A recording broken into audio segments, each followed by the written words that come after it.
prospect of further discussions proving fruitful, presented a proposal to the working party which, in its view, would produce a fair and economic result for both countries.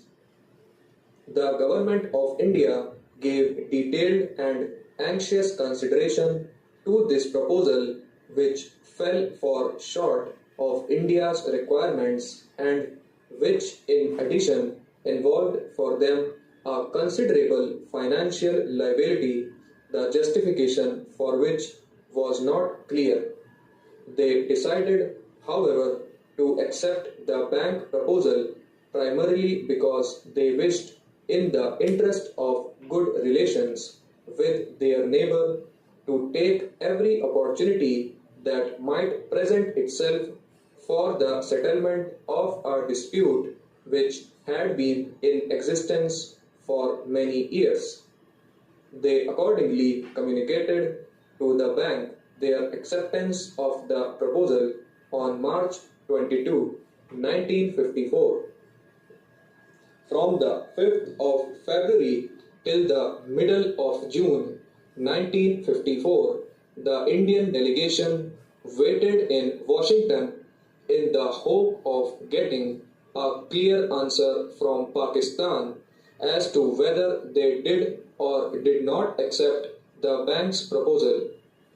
When, even in spite of an appeal by the bank, there was no positive response from Pakistan, the Government of India had no option but to come to the conclusion that further progress of the cooperative effort undertaken with the assistance of the bank had become impossible, and Pakistan has therefore voided the understanding under which the working party had been set up.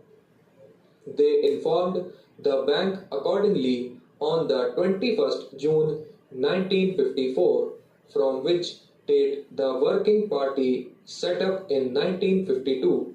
was regarded as having come to an end.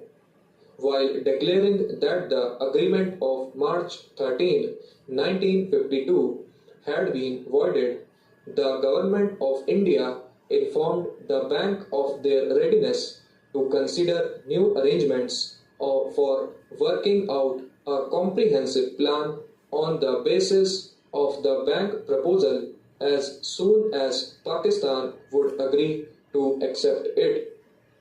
Although no longer bound now by the unilateral restriction agreed to in March 1952, the Government of India also offered to enter into an agreement for a transitional period which would enable developments to proceed in both countries on an agreed schedule as envisaged in the bank proposal. Recently, the bank has made proposals to the two governments for the commencement of fresh negotiations on the basis of the bank proposal and has proposed new terms of reference. The bank has been waiting for the response from both the governments.